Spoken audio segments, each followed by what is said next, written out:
looks as if I don't know. Can people see me? Yeah.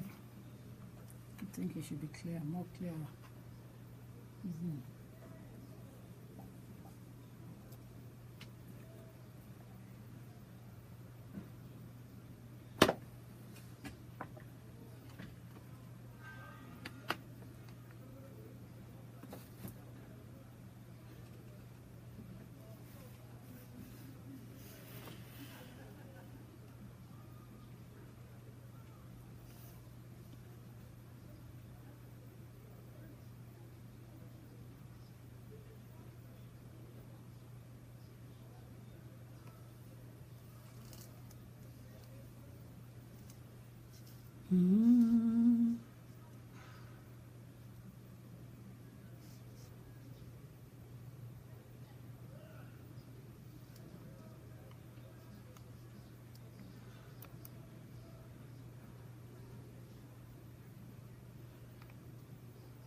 I want to start welcoming you on board one by one.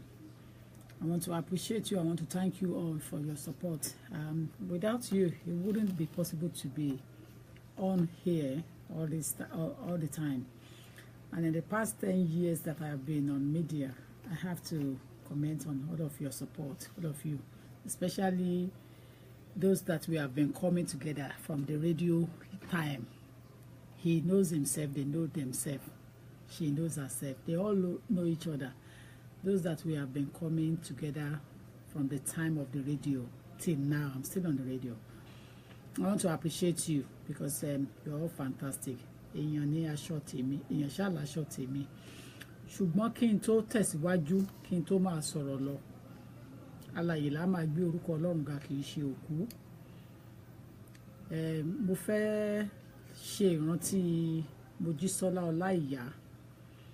Òṣèré takuntakun ni Mojísọ́lá jẹ́, and as a Yoruba woman in the diaspora, I cannot pretend that I have not watched several films played by her. Most films that she always in, I loved her film dearly.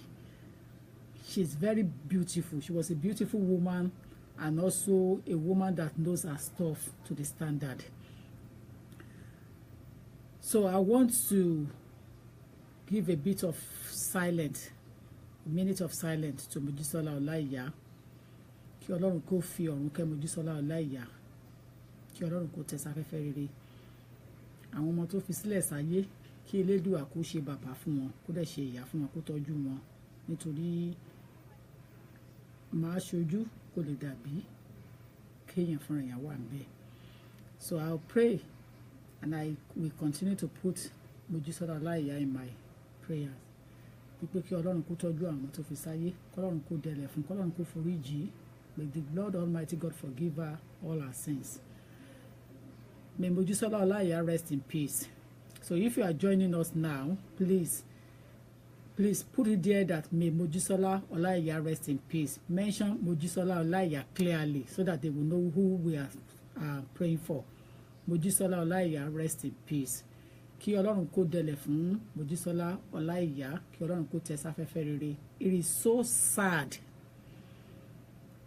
bí ọ̀dọ́ ṣe ń kú gbàmgbàmgbàm lẹ́nu ọjọ́ mẹ́ta yìí. You open Facebook and you see it and it's so shocking. Ó ń báyàn nínú jẹ́, ó ń jáyàn láyà. Ṣùgbọ́n ohun kan tí mo ní ìgbàgbọ́ ni wípé àkọsílẹ̀ ẹ̀dá ti dúró láyé. Ìgbà tí ẹ̀dá máa lọ láyé kò ṣeé fọwọ́ yí padà. Àkọsílẹ̀ ní gbogbo nǹkan. Èyí ló jẹ́ kí n fẹ́ ṣe ìrántí ìránṣẹ́ náà dáadáa wípé kí Ọlọ́run kó dẹlẹ̀ fún, kí Ọlọ́run kó tẹ́ sí afẹ́fẹ́ rere.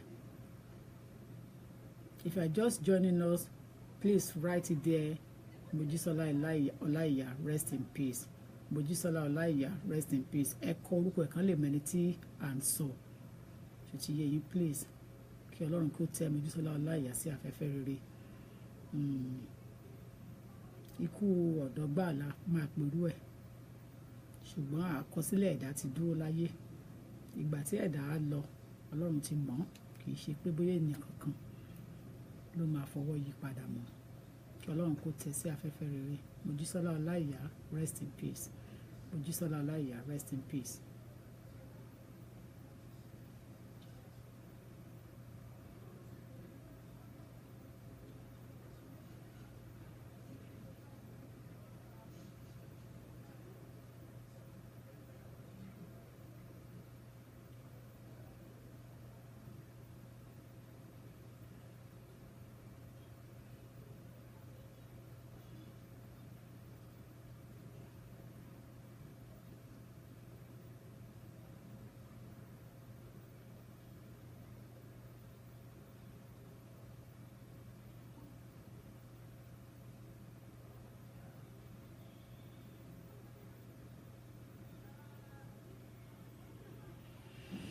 Kí Ọlọ́run kó tẹ́ sí afẹ́fẹ́ rere. Gẹ́gẹ́ bí mo ṣe sọ, tẹ́ ẹ bá join wa tẹ́ ẹ tí kọ́, please write it there to show your condolences to our family on this wall. We don't want to pretend as if we don't know what is going on. Ìjà òdọ́là orúkọ ló ń sọ ni. Ní tó fi yẹ kéèyàn kíyèsí ara nìyẹn pẹ̀lú ahọ́n àti gbogbo bàbá ṣe ń rìnrìn àjò láyé.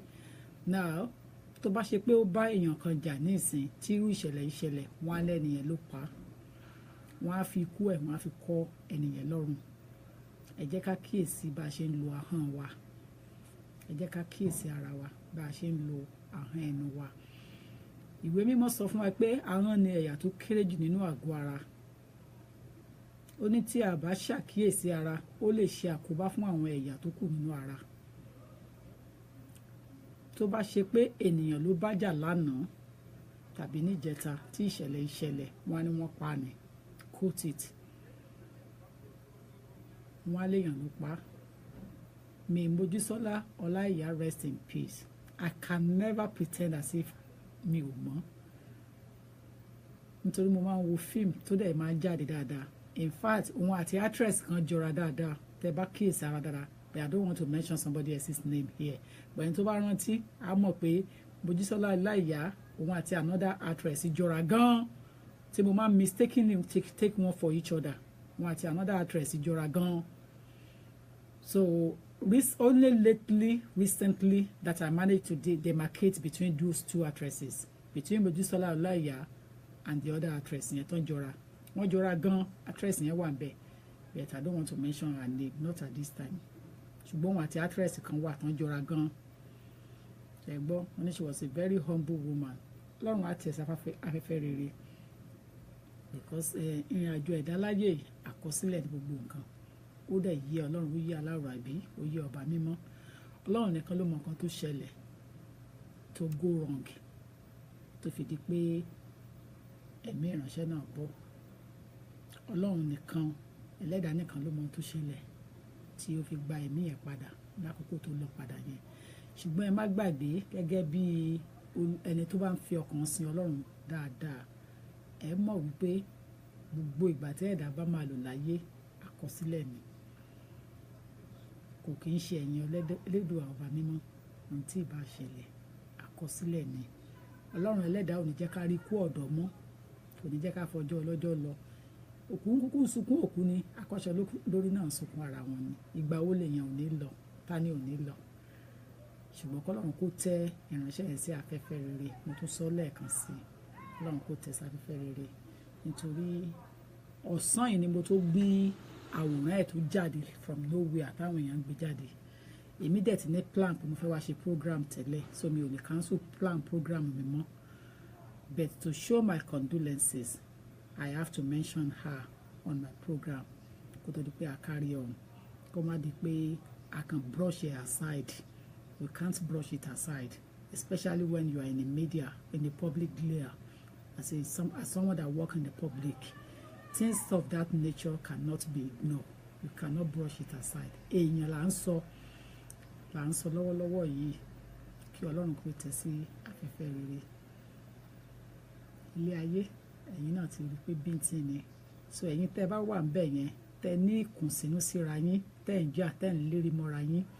I am using this medium to plead to you. Mo fi ìyanu Ọlọ́run bẹ̀ yín. ẹ fọwọ́ wọ́nú, ẹ drop button ìjà yín, ẹ drop button ìjà yín, ẹ padà lọ sínú ilé, ẹ lọ jẹ́ olùfisìn tó ń sin ọkàn, ẹni tó ń sin ọkàn dáadáa, ẹ lọ jẹ́ ẹni tó ń sìn. Ẹ gbàgbé nípa ìjà, ẹ̀yin tẹ́ ń bára yín jà tí ẹ sọ di fame thing, tẹ́ fi ń ṣe popularity, tẹ́ fi ń bára yín jà lójoojúmọ́ lọ́sàn-án láàárọ̀ lálẹ́. Ẹ fọwọ́ wọ́nú, mo fi ìyanu Ọlọ́run bẹ̀ yín, ẹ má jà mọ́. Ẹ wo orú ìránṣẹ́ bó ṣe lọ, tó bá yẹ pé ó wà láàrin kákọ́sì àwọn tó ń jà ni wọ́n á láwọn yẹn ló pa, wọ́n á ní àwọn tó ń jà yẹn ló pa. Ẹ fọwọ́ wọ́nú, ẹ fi yèdénú, ọ̀run á gbà fún gbogbo wa. A ò ní fọjọ́ lọ́jọ́ lọ, a ní bá wọn kúkú ọ̀wọ̀ wa, ní kúkú òjijì. Ẹ fi ọwọ́ wọ́nú. I am pleading to you, please take it easy, all of you that out there. I use this medium to plead to you. Let bygone be bygone. Let bygone be bygone. Drop the baton of fight and focus on your family and life and career and move on speedily. Please, if you are one, it is so sad and saddening to have noted that Mojisola Olaiya can just go like that. Bó ṣe wo fíìmù ẹnìjọ́ wò tí mo máa ń like bó ṣe máa ń act, bó ṣe máa ń ṣe. Apart from her beauty that attracts me to her, because I will not lie, she was a beautiful woman. So her beauty is one of those things that attract me to watch her film. I don't watch films anyhow. In Yoruba films, I focus on those who have those beauty and that can perform very well, so that I can gain knowledge from them. Because gbogbo eré tán ṣe ló ní education nínú, ló ní knowledge. So kí Ọlọ́run kó tẹ́ ìránṣẹ́ náà sí afẹ́fẹ́ rere. Now let us continue with our daily work. The reason why I come online today, because I've planned my coming online before I saw the incident, but the world still continues, business move on, everything move on. But we just have to acknowledge ẹni tó lọ yẹn. I gbọ́dọ̀ acknowledge, I pretend. Now I want to focus on the British Nationality Act 1981. I want you to look carefully and listen carefully. The way we are going now, the issue of registration of child as a citizen of the United Kingdom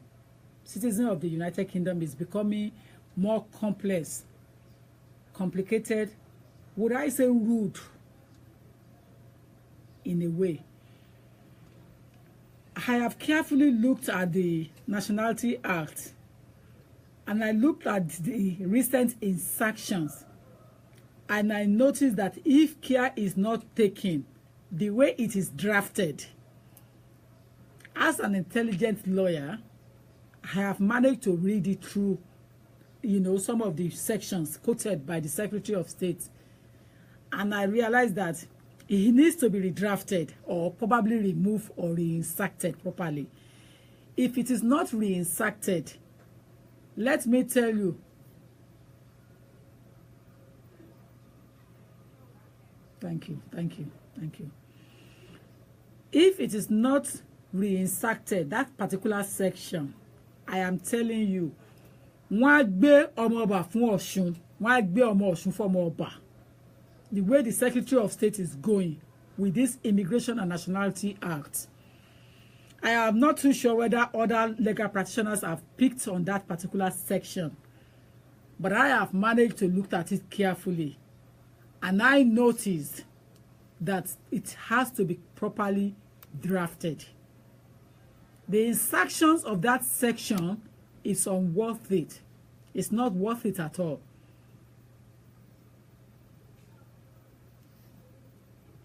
As we are looking at it presently, if care is not taken, I can tell you categorically that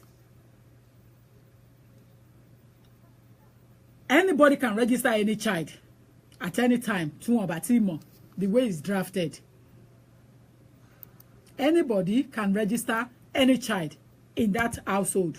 Any man can register any child. because I don't think Secretary of State picked on that. So I'm worried. I am worried. I am worried and I'm concerned about it. I do not think Secretary of State has picked on that particular section. The reason why I said this is because there is an incident that happened this morning.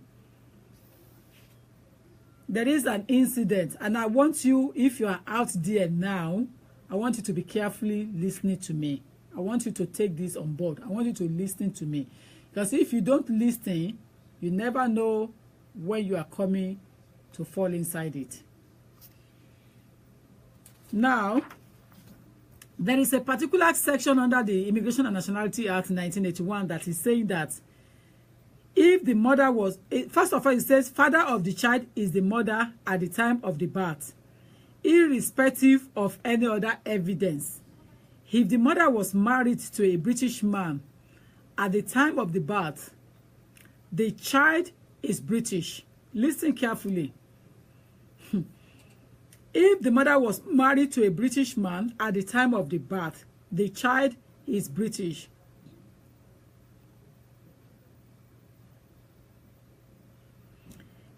It's also saying at the same time, father of the child is the mother's husband at the time of birth, irrespective, regardless of any other evidence, regardless. Father of the child is the mother's husband at the time of birth. That's one. The second one is if the mother was married to a British man at the time of the birth. That's two. The child will be British. Then it's also saying if the mother was married to a man of another nationality. That is where I want you to concentrate. If the mother was married to a man of another nationality at the time of birth, then he is father of the child for the purpose of nationality.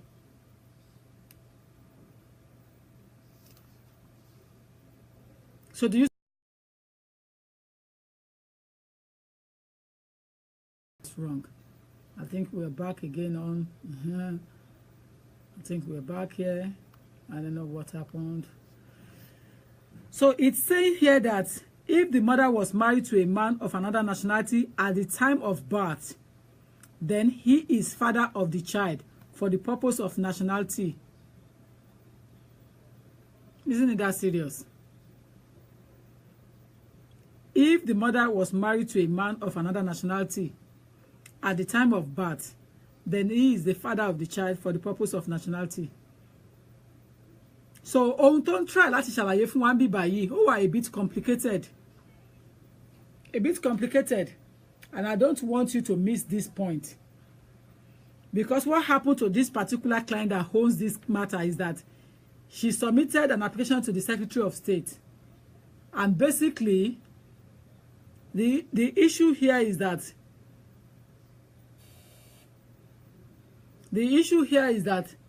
that particular child was born to a father that has British passport. But the father and the mother are not in good terms. The father and the mother are not in good terms. They have to beg him to register for that child. Do you want to come in and let me see you quickly?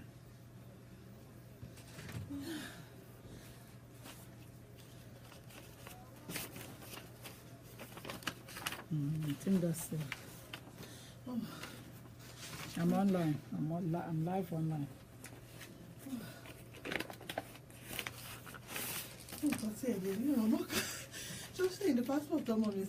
They haven't returned the document. No, we're online.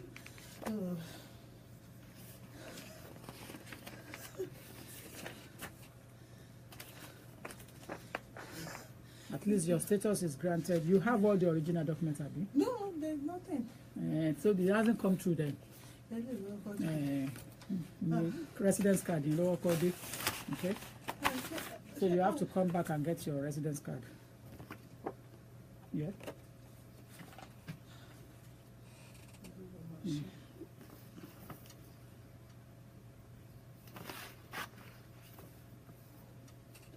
So the difficult situation we are having at the moment, I beg your pardon for the interruption. The difficult situation we are having at the moment, what is it? No record to public fund. I don't even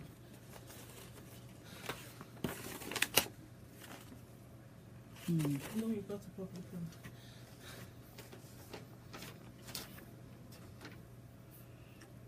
So the father is a British citizen, but the father is living in another relationship.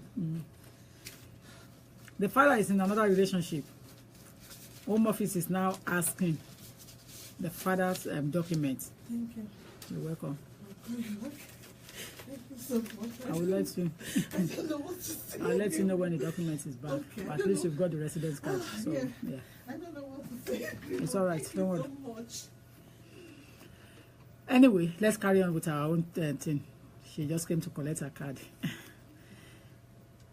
The Home Office is saying that if the mother was married to a man of another nationality at the time of birth, then he is the father of the child for the purpose of nationality, regardless of the birth certificate naming a British man as the father. For God's sake, can you hear this? So in a way, ohun tó Home Office ń sọ ni pé tí ìyá ọmọ yẹn bá ní ọkọ míì tẹ́lẹ̀ tó wá bímọ fún British man tó wá wà lórí passport, àwọn ò ní gbà wọ́n, àwọn ò ní accept ẹ̀ wípé ọkọ tó ń gbé pẹ̀lú ẹ̀ yẹn ni bàbá ọmọ yẹn.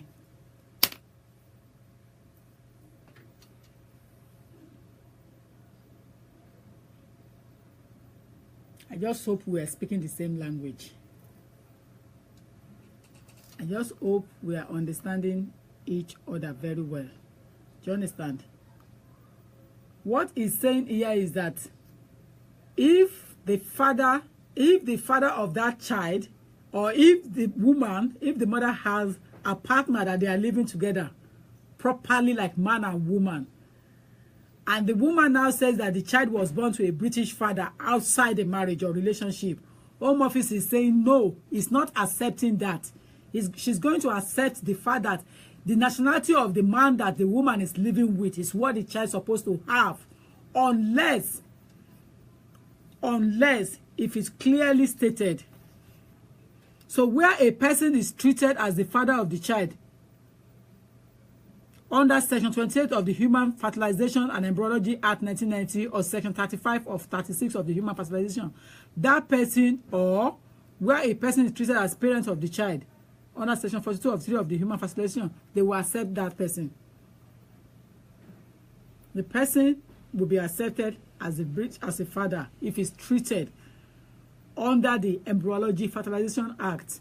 Now, let's leave that complicated one aside. That is to do with Human Embryology Act. Let's leave the Human Embryology Act aside. Let us concentrate on the present problems that we know that is a huge problem in the diaspora, in the community, in the society, in the United Kingdom, on immigration and nationality. Ìwọ tó bá gba pálí pupa fún ọmọ ẹ, tí bàbá ọmọ yẹn tó kàn yẹ pé one night stand ló pé, tó wá ní ọkọ nínú ilé, tí ìwà tọkọ yẹn ń gbé papọ̀ gẹ́gẹ́ bí ọkọ àti ìyàwó, and you have children together. The Home Office is saying under that particular section of the 1981 Act, wípé ọmọ yẹn, the British passport for that father is not going to be acceptable. Wípé state nationality bàbá tó wà nínú ilé lọ́mọ yẹn máa ní, unless tó bá gbé DNA wá. Unless there is a DNA to that effect. Show wọlé díẹ̀díẹ̀.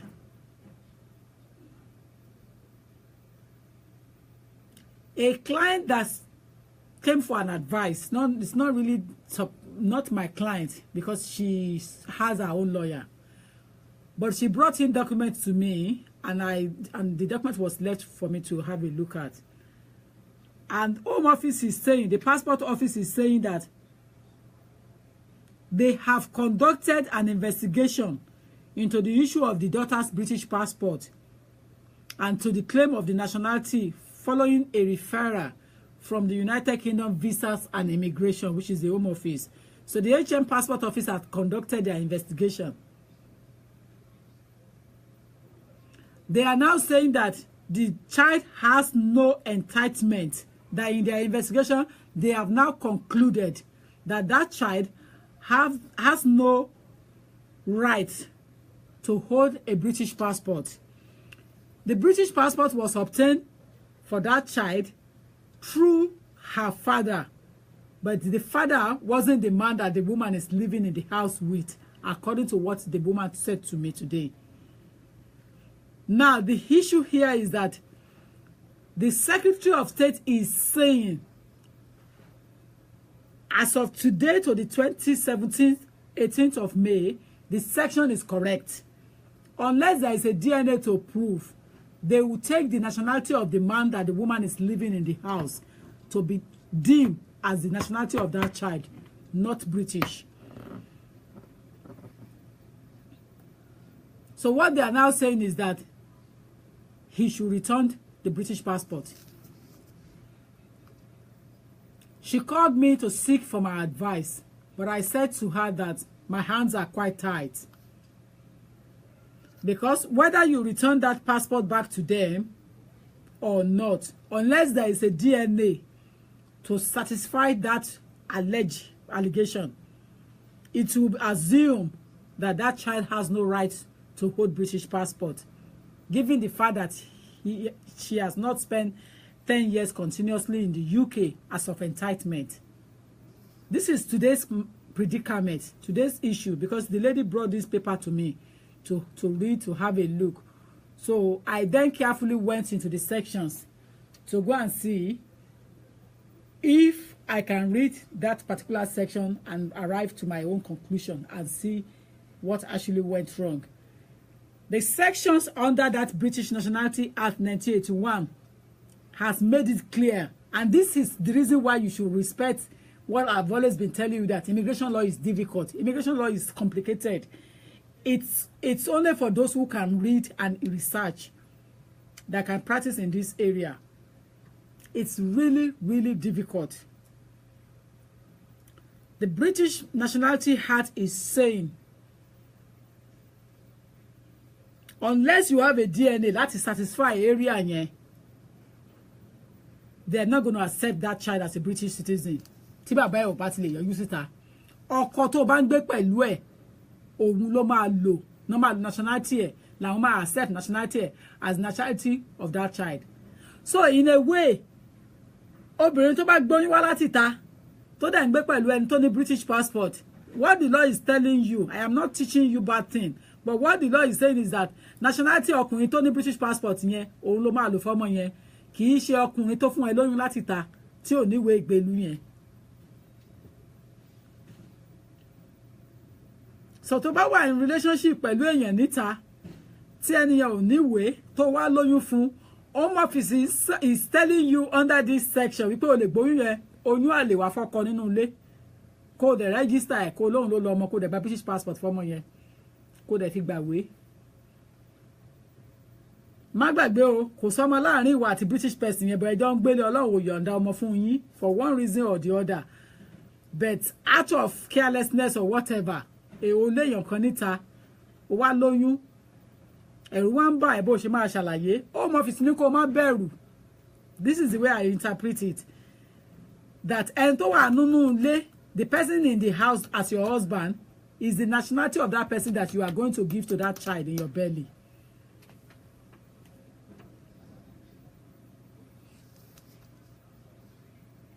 Yeah. In a way. Oh yes. Shouting clear, Dada. Shouting clear. Because I have read all over. I have tried to divulge and note and to check exactly what they are actually saying. But I note that what they are saying is pretty hard in any good relationship. So if what about gbé ọmọ dání and you realize that pé bàbá ọmọ yẹn is a British citizen, dẹ̀ sí papọ̀, ṣe DNA ẹ̀ dání straight away. Kàn má lọ gbé oúnjẹ jẹ fún oúnjẹ àárọ̀ ẹ̀ fájá jẹ. I would advise that DNA must be conducted as quickly as possible. Because if you don't do DNA, you are going to mess up your application and you are going to mess up that child's British passport. The scenario before me is not an hearsay scenario. It's a real scenario. The owner of the case has given me authority to speak. But it's simple, it's law, it's the law anyway. But I said to her that I want to help others out there so that I can let them know. I want to educate others so that they will know what is happening. They can easily, so that they can tighten their belt. What I see happening here is the fact that if you have a child as a result of one night stand and the whole family gets involved to help you to beg him because he is in another stable relationship and is a British citizen, jẹ́ kó ṣe DNA o. Let him do DNA. Although in a way this issue of DNA test is going to destroy relationship anyway, but people are saying that relationship tí ó bá fẹsẹ̀ múlẹ̀ ló máa destroy. If this relationship is strong, then I don't see any reason why there should be any problem to that effect. But the issue here is that to put in an application under a child that carries British passport, that's a DNA already. You know, I keep coming back every time I have information on this British Nationality Act thing. It's a very complicated area of law under immigration. It's very difficult. But having said that it's complex and difficult, there is, no matter how difficult it can be, we will still pieces the legislation. Because that's the whole idea of being a lawyer, a qualified lawyer, not just immigration advisor, a lawyer, a solicitor. We must be able to pieces legislation that we practice under. So under this Immigration and Nationality Act, it's been long around for a very long time, but they update it from time to time. This particular section has been it was indirectly inserted overnight. This section was indirectly inserted overnight. It was inserted as a result of people saying that they have a child for a British man, but they were unable to provide DNA because they are not in good times. So the guy has gone away, or is refusing to provide DNA and saying, what is my problem with you? I don't want my wife to know that I have a child outside. Don't come and disturb me. I have done what I can do. He put his name on the birth certificate. So the line is open now if you want to have to talk about it. We are on 07908. Line is open. 07908 07908 628 240. So you can call on 079. That must be an error. 07908 628 240. Call for inquiry now. Inquiry now. I don't know whether I can see this thing clearly. Yeah. So you can inquiry now on 07908 628 240 if you want to. You know, you can make your inquiry through this line now. You know, so yeah. We're on 07908 628 240 on anything to do with Immigration and Nationality Act. You know, you can ask questions. That is a hidden number, so if I don't take your number, don't get angry. Hello? Hello? Yeah, hi there. Hi, I wanted to ask a question. Please go ahead. Yeah, if the mother is already a British and holds a British passport, does it affect the child? If the mother is already a British citizen? Yeah. No, it doesn't. Doesn't affect? No. Okay. All right, thank you. Thank you, dear. Bye. Hello? Hello? Yeah, hello, dear. Hi. Yes, hi, sir. Yes, ma. I'm Akasan. I'm here online. Yes, ma. Yeah. Ṣé gan ni àgbádùn yín o? Ó tún ọkọ̀ fẹ́ bẹ̀rẹ̀ ní wípé ṣé ọba bímọ fún wa tó ní British passport tó ní tàbí ìdílé ẹ̀dùn tí tẹ́ ẹ bá rí DNA ṣe.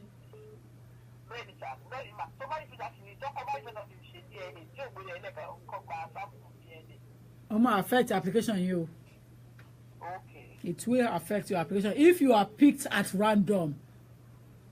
Okay. If you're not picked to go and do DNA, then you are okay. But if you are picked to do DNA and you cannot provide DNA, they will revoke your child's passport. Okay.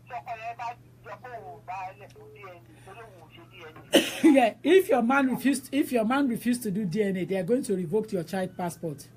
Okay. Yeah. Okay, ma. Okay, dear. All right, dear. Bye. Bye. Hello. Hello. Hello. Yeah. Hi. My cousin, please, so okay, can you àwọn èèyàn gbọ́ yín? Yes, dear. Ẹ fẹ́ ṣe kí ni? Please go ahead. Please go ahead.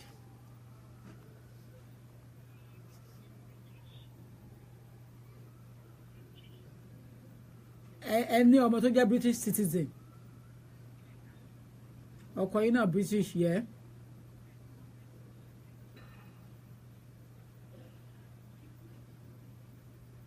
Ẹ ti gbéwèé wọlé lórí ọmọ yẹn tó jẹ́ British àbí?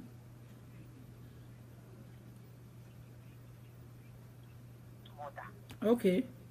So Home office refuse yín. Bẹ́ẹ̀. Kí ló dé tí ẹ gbé lórí bàbá àti ọmọ yẹn papọ̀ at the same time?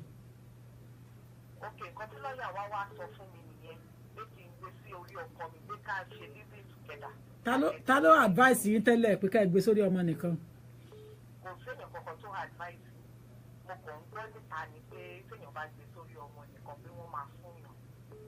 But could make a difference if you are legally in with your husband. Tell them gbé papọ̀ gẹ́gẹ́ bí ọkọ àti ìyàwó. That shouldn't.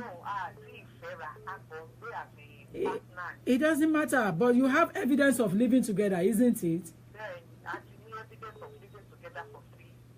Why don't you do it together? It doesn't cost you extra money.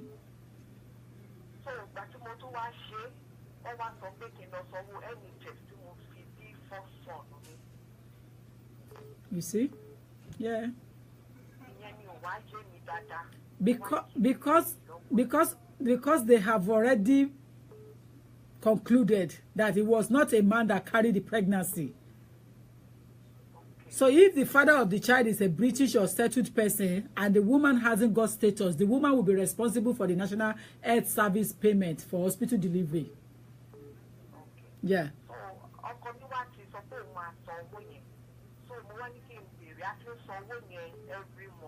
Okay.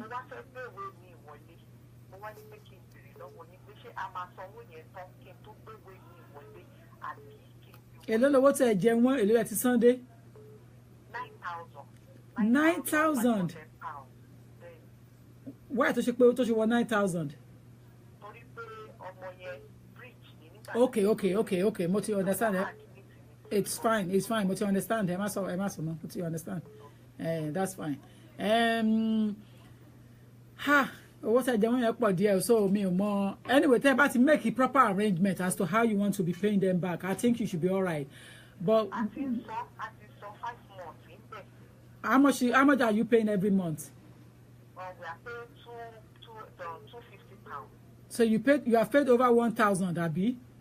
Yes. And there is an arrangement. Have you contacted them and said that this is the way you want to be paying it every month? Yes. If there is an arrangement and there is an agreement in place, but that's how they will be charging you, then that's fine. But if the company was line over something reduces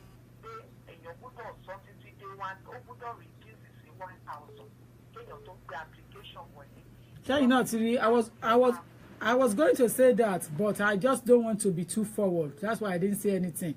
But having said that, I don't want to come to conclusion that it has to come to 0 and 1,000 balance. I think if there is a proper arrangement in place, I think you should be all right. So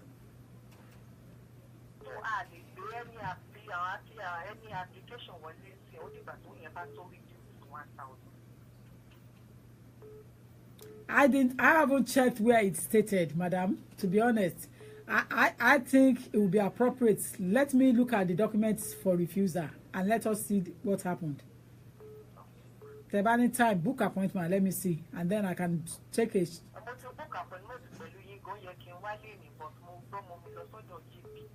Okay. Okay. Ṣé wá rí book ẹ̀ ṣàṣẹ book mi. Okay, all right, that's fine, that's fine. When you are coming, bring the kó wá kẹ́jẹ́ kí n wò. Yeah. Okay. All right, ma. Bye. Bye, ma. Hello. Hello. Hello, good evening, ma'am. Good evening to you there. Yes, ma'am. God bless you, ma'am. Thank you. Okay. Okay.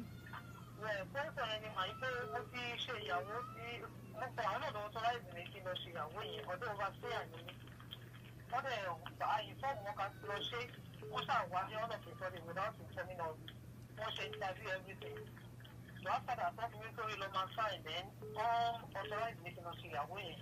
So that's what put the application within 3 months. What after that? I wanted to marry any other things. Mostly we are in the city working. So based on medical clinics, performance, I start to work in the other 8 months. Wow, I worry for you, is there any good sign? So I will not. ẹ̀yin àti ọkọ yín gbèwè wọlé papọ̀. Bẹ́ẹ̀ni, British ni wọ́n àti àwọn náà authorized me to see a way. British, okay, British lọkọ yín, so ẹ gbé wọlé under ọkọ yín ni. How long lẹ ti wà ní UK? 2006. 6 years. Ṣé ẹ lọ́mọ papọ̀ ṣá?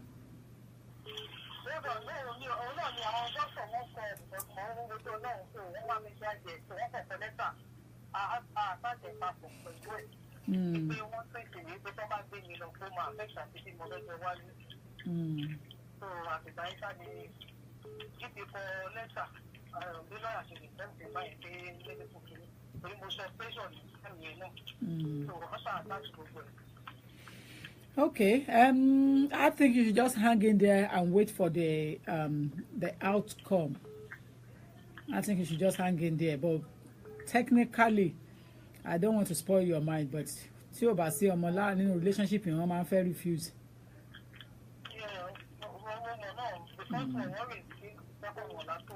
Exactly. No, the delay is still there, and they're trying to move it on smoothly anyway. So just fingers crossed, yeah. Thank you so much. All right, dear. Bye. Hello. Yes, sorry, madam. I don't probably you are still online. I am online. You are not online. I am online. All right. I've got a question to ask from you. Okay. Yeah, in regards to what we just said, I mean, the EU you just read about having a child with British citizen. There's one question.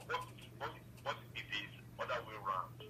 That you're living with a guy that has no paper, then you have a relationship with the British citizen that was having a boy or having a child or British guy outside the marriage. Outside the relationship, what happens? But that is where Home Office is going to.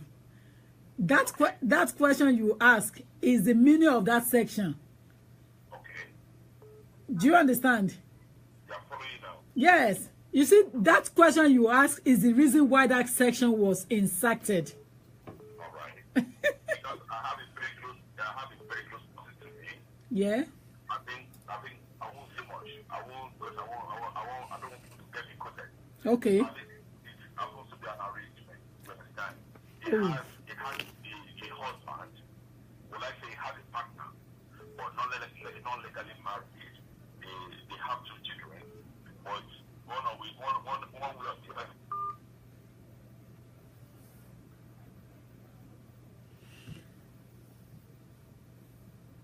When it comes to issue of sensitivity, our Nigerian Galaman back case Jeffrawa, we need to learn how to talk when we are in public.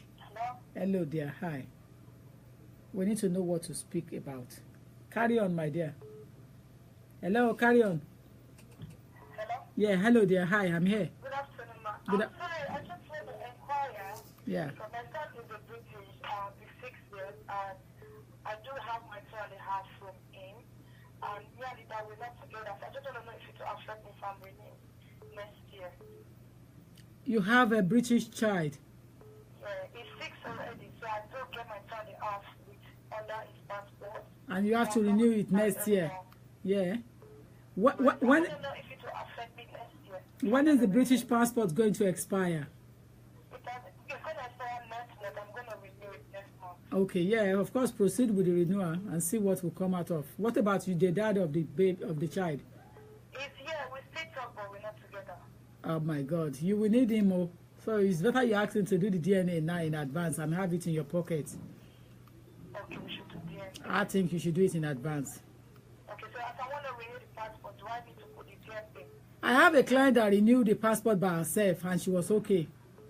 Okay. And they've granted her as well for her second time. They didn't ask her for DNA because she renewed the passport by herself. I renewed last year. They didn't ask me anything. No, The first time I applied, the daddy gave me approval. He wrote a letter and signature, everything, his passport page. Yeah. I used it to renew the first time. But the second time, I didn't take anything from him.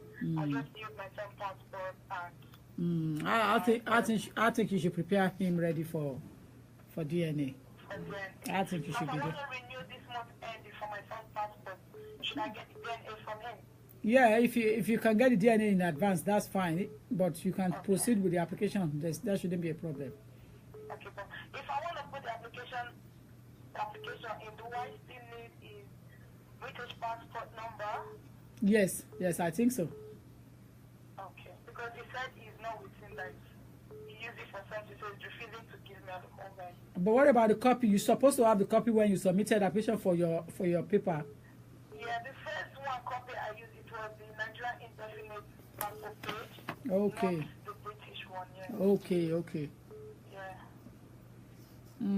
I think you should proceed with the renewal anyway, and then if they need information, you'll be getting it. You'll be telling him. Yeah, getting it from him.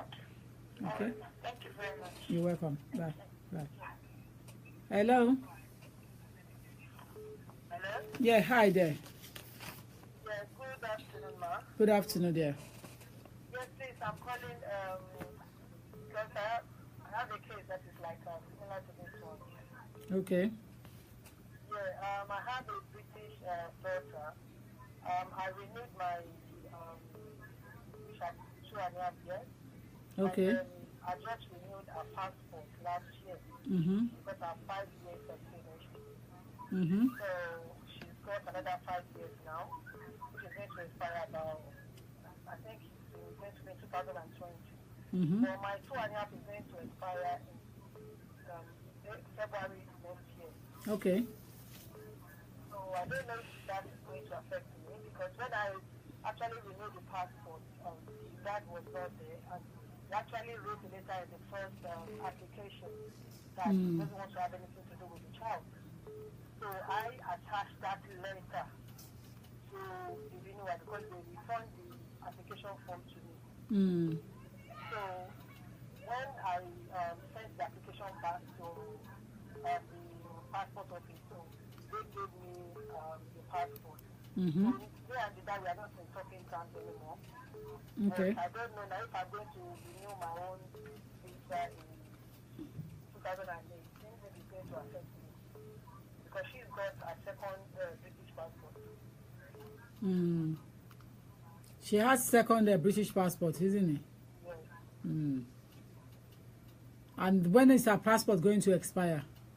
2020. Okay, so you are okay, but the thing is that if Home Office asks for DNA and you are unable to provide DNA, they might confiscate their passport. That's just the problem there. If they ask for DNA and you are unable to provide DNA, they might confiscate the passport. I'm not saying that will be the end result, but I'm saying it's likely to happen. Okay. Yeah. Okay. All right. Thank you very much. You're most welcome. Thank you. Hello. Hello. Hello. Hello. Good evening, ma'am. Good evening to you there. Yes, yes. Please, I just want to inquire. I have 5 years as an EU family member, but it was from my stepmom. But at the moment, she's not married to my dad anymore. They've divorced. So if I want to renew, do I still need her? Because anyway, I've got a child, but he's a British, but his dad is British. So I don't know if I can apply with his passport. If I'm going to get invested or I'm going to get 2.5 years. What have you got already? What's I've got 5 years as an EU family member. Okay. And what about who gave you the 5 years residence card? On what under who? My stepmom. She was my stepmom, but now she's not married to my dad anymore. But my dad is British. I don't know if my dad can still put in for me or. No, your dad cannot put anything in for you. And the reason why your dad cannot put anything in is because your father has British passport, which is a different law entirely, and that is domestic law. You know, that is domestic law. What your stepmother did for you was a residence card under the European Regulations Act 2006. And for you to continue to be a family member, your stepmother must be living with your stepmother, even if you are not staying, even if your stepmother and your dad is not together anymore. You still have to show that you are a family member of your stepmom. But they are not married anymore. That's the thing. And have they separated? Yeah, they have legally. Yes, they have. It might affect you. I have to be honest with you, because you must be able to provide your EA national family national person to be able to get your permanent residence. Given the fact that you are an extended family member or you are a child in the family, were you under 21 at the time? Pardon? Were you under 21 at the time of the application? Yeah, I was 17 years. Exactly. I thought so. Unfortunately, it's going to be a difficult situation, but your father cannot carry on because it's a different passport entirely, a different law. Yeah, what about my child? My child is British. He can't. Then that's what you will end up doing. You have to apply under your child for 2.5 years. Oh my God. Yeah. I've spent 5 years. Oh my God. You've already spent 5 years, so you can go under your child for parent of a British child in the UK under 5 years route. Before, under 5 years. yes, before your visa run out, so you go under 5 years route, so you can apply twice instead of getting your indefinite leave straight away. You have to go through 5 years again. But half bread is better than none, though. Okay, at the moment, I can apply for 5 years under.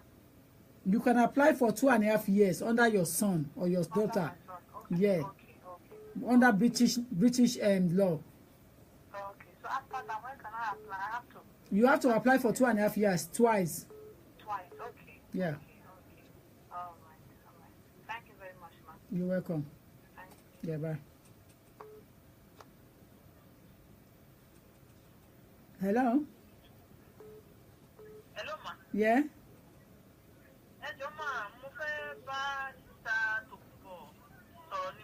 I'm online, so you're talking to me.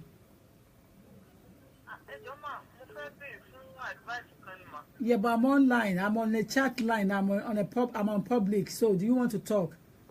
Yes, ma. Go ahead. Go ahead.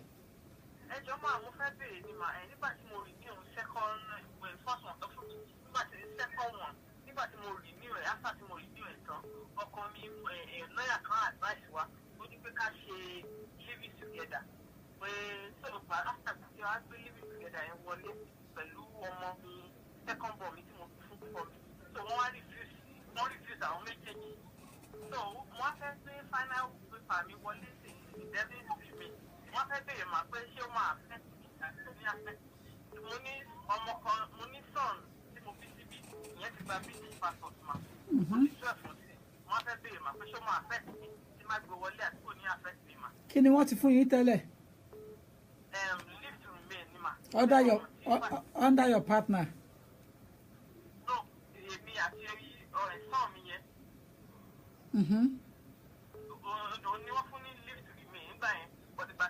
apply for British passport fún wọn wá fún òun tó ti ní British passport ó sì but èmi ṣẹ̀ṣẹ̀ fẹ́ apply fún indefinite leave to remain ni mà. Ok, ṣé ẹ̀yin kí lẹ́yìn mélòó lẹ́yìn ti gbà tẹ́lẹ̀? Méjì ni mà. 3 years méjì. Bẹ́ẹ̀ ni mà. Yeah, you are okay. Wọ́n lè refuse nítorí pé mo ti lọ bá ṣe living together. Tálẹ́ nìyẹn. Ọ̀yìn ọkọ mi. Ẹ bọ̀ ṣé ọmọ yín ti gba passport ní ìsìn? Ọmọ mi yẹn kò ṣòro ni mo bí fún mà. Ẹ bọ̀ ṣé ọmọ yẹn ní passport? Bẹ́ẹ̀ ni mà ó ní British passport mà. Yeah, ọ̀rọ̀ yín ti yanjú. Ẹ ṣe gan ni mà, God bless you. Ọ̀yìn ọkọ ló sọ fún mi pé máa refuse mi tó owó wá jẹ́ fún ó bà mí lẹ́rù. Ṣé ẹ ti Wọ́n á ní pé kí n seek for advice mà. ṣebí 3 years náà fún yín yẹn under tana ṣe fún yín? Under this one is Discretionary leave náà fún yín, but kí ni reason náà ṣe fún yín? What was the reason behind your grant of status? What was the reason why they granted you? There has to be some reason, isn't it? bóyá torí ọmọ mi náà ṣe fún mi ní mà. Oh, they're not. Ṣé yín náà ti rí bẹ́ẹ̀ yẹn? For me not to mislead you, but I don't think you have any problem. But to be on the safe side. Àmì tẹ́ bá ní time ẹ book appointment ẹ mú ìwé tán fi grant yín last wá kẹ́ wá fún consultation ẹ jẹ́ kó clear sí mi dáadáa. Tó ti yé yín? Please. All right. Okay, bye. Bye. Bye. Hello. Hello, ma. Yeah. Hello? Hello, I can hear you very well. Yes, ma. Yeah. Good afternoon, ma. Good afternoon, sir. Yes, ma. Sorry, Peter, am I speaking with lawyer Tukumbo? Yeah. Yeah, I'm sorry, ma. I just want to ask a question, ma. Thank you for the advice you'll be sharing with people to all the Nigerians. God will continue to bless you. Thank you. You're most welcome, sir. Yeah. Yes, ma. Sorry, ma. I have a question regarding myself. Okay. I have gotten to 2.5, going to like 5 years now. Okay. I've gone through my daughter and my nieces as well. So I'm thinking of going to, I want to know probably if I can go ahead to get indefinite. That's the question I want to ask. So you have 2.5 years now. How many times? This is the second time. I'm doing the second time. What status have you got before you apply for the first 2.5 years? What was your status? I was a student then. I came into a student. And how many years have you spent? I've spent 5 years or more now. Could say matter. The crucial thing is the 2.5 years you had here was it's supposed to be under 5 years route. No, in the letter. You should have checked the letter, and depending on what your lawyer applied for you, it's meant to be under 5 years route if you have leave to remain previously. Are you with me? Yeah.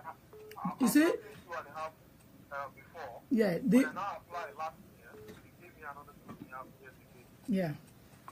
So the whole idea is to make sure that 5 years route is for those who have visa at the time of the application. Okay. So if you have visa that hasn't run out at the time they granted you the first 2.5 years, in my mind there is then in no doubt you should be coming under 5 years parent route. So on this second term, you will be applying for your settlement, indefinite leave to remain. No. You didn't get me, ma. When I first came in, I got student visa of 3 years, 3.5 years. During that 3.5 years, they gave me 2.5. So after that 2.5, I applied again. They now gave me another 2.5 years. But the 2.5 years they gave you at first and second was not as a student. No. Exactly. Resident permit. Under what? Under what resident permit? Under your child or your partner? Under my child and my wife, yeah. Your wife is also a British person, yeah? Yeah, she got definitely. Exactly. So that means that when you submitted, they scale you on 18,600 salary. They scale your wife. Exactly, man. So you are going for indefinite leave to remain now. Yeah, I want to know maybe if I'm going for probably if I'm due for it or I should continue with the 10 years route. No. The moment you are going to You change your status, it varies. So coming towards the end of your 2.5 years, second one, you'll be applying for your indefinite leave to remain. Okay, ma'am. You are on 2.5 years twice, isn't it? Yes. So before the second one expires, then you will have to apply for your indefinite leave to remain. Okay, ma'am. Okay, ma'am. I hope you are, Okay, ma'am. I hope you are getting me. Yeah, I got you, ma'am. Yeah. So I'm thinking, can I go through you, man? Can I go through you then? Of course, if you want to come to me, why not? Okay. Yeah. If you want to come to me, why not? Yeah. If you're not comfortable where you are, and you want to come to me, why not? Okay. Yeah. But please, before you, That's why I decided to go through you. yeah, thank you. But before you come, let us do consultation first, Okay. and let us do it well in advance, so that we can correct any error that is more likely to be in place now. Okay. Don't leave it to the last minute before you come for consultation. Come for consultation in a way time ahead, at least 6 months before your due time, so that if there is a need, Next year, so you need to come for consultation anytime, so that I can put you in place of the documents you have to get ready, and you can get your indefinite leave to remain smoothly without any error. Okay. Yeah. Okay. Okay. Thank you very much. You're most welcome. Thank you. Bye. Hello. Hello. Hello? Yeah. Hi. Hello, good afternoon, ma. Good afternoon. Thank you for calling. How can I help you? I think you're doing a show now. I am indeed. Yes. Okay, ma. Mo ní ọdún mẹ́ta. Okay. Mo ní 3 years. Okay. So, mo wà lórí the second one Okay. at the moment. But the second one tí mo ṣe, mi ò fowó rì ní fún ara mi ni mo rí níwọ̀n. Okay. Because ìgbà tí mo lọ rí lọ́ọ̀yà kan ni lọ́ọ̀yà yẹn wá sọ fún mi pé kò yẹ kí n san owó fi ṣe. Ọ́fíìsì ló yẹ kí n ṣe. So, wọ́n bá mi print fọ́ọ̀mù yẹn jáde. Pé kí n fill fọ́ọ̀mù. Because ọ̀dọ̀ àwọn ọmọ mi ni mo fi gbà á. Hmm. So, mo wá fẹ́ bẹ̀rẹ̀ pé ṣé tí bá fẹ́ ṣe gba indefinite yẹn, Hmm. ṣé máa sanwó fi gba indefinite yẹn? Ẹ máa sanwó 2,227 as we speak today, and I do not see Home Office to waive it for anybody. Okay. 2,227 pound Ká máa san. lẹ máa san fún èèyàn kọ̀ọ̀kan. So tó bá jẹ́ ẹ̀yin mẹ́rin each person ní tẹ́ máa san, tó bá jẹ́ ẹ̀yin méjì each person. Àtàwọn ọmọ mi náà. Bẹ́ẹ̀ ni mo sọ fún yín, madam. Okay. Because ìgbà tẹ́mi ti lérò pé wọ́n sọ pé ìlú ìlú jẹ́ mo rò pé wọ́n máa ní. Kí ni nǹkan tá ẹ gbà tẹ́lẹ̀, ṣé ẹ claim asylum ni? Bẹ́ẹ̀ ni mà. Bọ̀ ṣé wọ́n grant yín ní 5 years yẹn ni? No, wọ́n grant ni. Wọ́n grant ni. So later tí mo tún wá rí pé wọ́n tí mo tún gbé wọlé kì í lọ́ṣẹ̀ wà fún wa ní ọdún mẹ́ta yẹn tó wá ti wà lórí second ọdún mẹ́ta yẹn tó máa expire next year. Hmm. So ọdún mẹ́ta ti kejì dẹ̀ ní fún ara mi ni mo ṣe yẹn. Mhm. Ṣe fún lọ́ọ̀yà mi ṣe anything.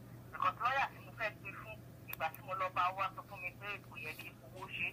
Pé nǹkan tí máa ṣe fún ara mi pé kí kò fílẹ̀ kí lẹ̀ submit ẹ̀. Mo dẹ̀ fílẹ̀ mo submit ẹ̀ wọ́n sẹ̀dẹ̀ sí mi ní after 6 months. Lọ tó ṣe ẹ̀sẹ̀dìrì níwà yẹn sí yẹn padà. I'm not confident about that advice pé ẹni sanwó. Okay.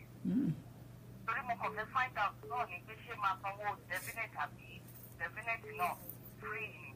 I'm not confident pé ẹni sanwó. There's never been any time the application wà free now, so èmi ò mọ nǹkan tó bá yín apply tàbí tó ní kẹ́ ẹ lọ apply fún tẹ̀fi get ẹ̀ bóyá free waiver ló lò fún yín, I'm not too sure, but definitely on indefinite so ẹ sọ pé kó mọ̀ fi sí waive 10,000 pounds lórí ẹ̀yin bíi mẹ́ta àbí mẹ́rin. Better. Ẹ fẹ́ kó mọ̀ fi sí lose almost 7,000 pounds. Okay. I think you should check it from. I think you should think where I'm thinking from. From that angle, I don't think Home Office will waive it. So I prepare mind yín, ẹ má lọ wà misled. Okay. nítorí tẹ́ bá lọ send the application tó ní visa nínú and you send it to the home office and home office return it back èmi ò ní sọ jù bẹ́ẹ̀ lọ. Okay, ma. Okay, ma. Thank you, ma. All right, dear. Yes, ma. Bye. Bye, ma. Okay, bye. Hello. Hello? Yeah, hi there. Yes, so I'd like to speak to you very quickly. Speaking. Hello? Yeah, hello, I can hear you. Yeah. Ẹ jọ̀ọ́ máa mo fẹ́ béèrè lọ́wọ́ yín ní question kan. Go ahead. Hello, yes, ma. Àwọn ọba tí wọ́n ní 2.5 years, ma. Okay. Mo wá ní ọ̀dọ̀ tó fẹ́ ọ̀rọ̀ ọmọ mi lọ́dún rẹ̀ ti gba private school. Wọ́n ò pé ṣé mo lè put in application for 5 years fún ọmọ mi tí wọ́n mọ̀. Ọmọ yín ti gba British passport yẹ. Bẹ́ẹ̀ni mà. Tí ó kẹ́yìn mélòó? Ó kù àwọn mẹ́rin. Kí lẹ̀dẹ̀ ti gbà tẹ́lẹ̀? Kí lẹ́yìn mẹ́rẹ̀ẹ̀rin yẹn ti gbà tẹ́lẹ̀? Tọ́ǹgà. Ẹ ti gba 2.5 ní ẹ̀ẹ̀kan abẹ́ méjì. Ẹ̀ẹ̀kan láti gbà. Ẹ̀ẹ̀kan.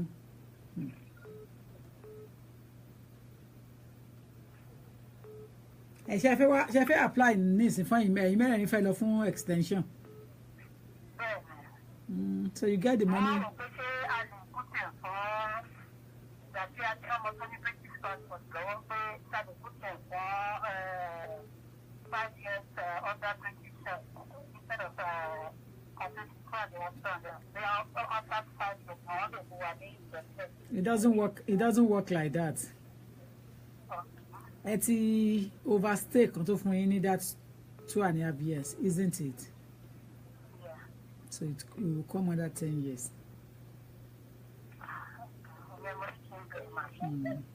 You will come under 10 years. So you can save. Share advice man found clients me. I always tell my clients as soon as they are granted and they start work, they should be putting money aside straight away. It's the only way out of it. Yeah? All right, ma. Okay, ma. Bye. Hello? Hello, ma. Yeah. I can hear you. Okay, ma. Ẹ jọ̀ọ́ yìí wà lórí program, ma. Lágbára Ọlọ́run. Okay, ma. Ẹ jọ̀ọ́ ma, mo fẹ́ béèrè question kan ní kò yé mi, so mo wá ní kí n pè mo rí pé wà lórí line 5 minutes ago, mo wá ní kí n pè bí àwọn wọ́n ṣe láti pè tẹ́lẹ̀ tó máa ń busy. Okay. Mo ní 2.5 years. Mo dẹ̀ ní mo ní ọmọ kan tó jẹ́ British 2 ẹ̀ mo fi gba 2.5 years yẹn. Okay. So, mo ẹ̀ṣẹ̀ wá fẹ́ ẹlòmíì tí mo fẹ́ yìí mo ní oyún ìsínú. So, àwọn immigration wá sílé wá ń gbà yẹn. Okay. So, pàtó wá ní ìtètè mọ́ pé immigration ti pàtó ní mo ṣílẹ̀ kùkù mọ̀ pé àwọn ọlọ́pàá ni wọ́n. So, Okay. bàbá ṣà wọlé. Ẹni tí mo fẹ́ kò sí anything so ó sá wọ́n lé wọn bá so wọ́n padà wọ́n bẹ̀rẹ̀ details ẹ̀ ni wọ́n bí wọ́n ṣe máa tún lé sí mo wá fún wọn ní details ẹ̀ wọ́n ṣe send letter wá sílé pé kó report rẹ̀ and then tó bá dẹ̀ sí pé òun ní important thing tó lè máa ṣe nílùú yìí kó sọ so àwa mú fọ́ọ̀mù yẹn mú lọ sọ́dọ̀ lọ́ọ̀yà wa so lọ́ọ̀yà wa ní kí ó lọ sign àyíwọ́n nínú mi ìbáàdájẹ́ kò lọ sign because ẹni tó yẹ kó wọ́n lé ni tí wọ́n wá tí wọ́n sign nílé tí wọ́n dẹ̀ mú tó bá lọ sign tó bá múlẹ̀ nǹkan kó wọ́n ní kìí tàbá fẹ́ kó sign kò sí wàhálà. So àfáìní form don send wá pé if there's anything tó lè tó fi pé òun lè lè máa gbé ṣe é lò pé kò pé àfáìní yẹn hìn tí wọ́n fàìní yẹn hìn so wọ́n dá wa lóhùn for some time so lọ́yà ṣe àwáìtì wọn back wọ́n dá wa lóhùn náà. So, lọ́yà wa send letter sí lọ́yà wa. So, ìgbà tó send letter sí ní àtẹ́kọ́ bá wọn pé ìwé wa ti wà fún ọlọ́dún láti bí ọdún kan. lẹ́tà àwọn àṣẹwà tẹ̀lé pé wọ́n rí gbogbo ìmájì lẹ́tà tí lọ́ọ̀yà wa tẹ̀lé pé bọ̀tọ̀ wọn fẹ́ kó lọ wọ́n kọ́ rìpọ́tà rẹ̀ mọ́ kóhun tó lè treat kéèsì yẹn. gbogbo nǹkan tó bá rìpọ́tà rẹ̀ àwọn treat kéèsì yẹn bọ̀tọ̀ bá rìpọ́tà rẹ̀ ni pé àwọn máa fi application as a pending. so lọ́ọ̀yà wa ni ṣé máa lọ rìpọ́tà mú mi èmi ò gbà because mi ò lẹ́mìí ẹ̀ mo kó lọ rìpọ́tà rẹ̀ ibùn ọkọ mi náà ayé ẹ̀já fún kò lè rìpọ́tà rẹ̀. so wọ́n wá lókè the next thing ni tó kalẹ̀ ṣe wedding. so àwọn àgbẹ̀ sí ipò abẹ́ ṣe wedding. àwọn mi dé wọ́n send letter wá pé àwọn fẹ́ ṣe investigation káwa ti wá sí kọ́ọ̀tì. àṣà àjọ lọ ìgbàta lọ wọ́n ṣàfihàn passport àwọn pàpà lẹ̀ dání àwọn tẹ̀lé pé àwọn tó ní kó wá láti bàbá yìí ò wá. gbogbo àyìnbó mo tuntun lóyún èmi nǹkan tó ti gbọ́ bí wọ́n rìn dájú yẹn ní kéde ti wà nínú ilé. so ó wá pẹ̀lú ìsìn àwọn ọmọ gba pàdé ẹ̀dá ní ọ̀tí tó bá wá report ààrẹ wọ́n ní àwọn ò lè granti marriage wa because kí n tó wá sí ìlú mo ṣe ìyàwó wá ní tó pé àtẹ̀mí ò tí wọ́n ní divorce letter sọ àwọn ò lè grant ẹ̀. so ìgbà tó dẹ̀ tún gba pàdé ẹ̀dá ní. so ẹni tó ṣe service fún wa yẹn ó ṣàtọ̀ fún kọ́mítọ̀ wọ́n á advise kó wá wọ́n á advise fún wa that's why my sign kó lè help application ẹ̀. so I shall accept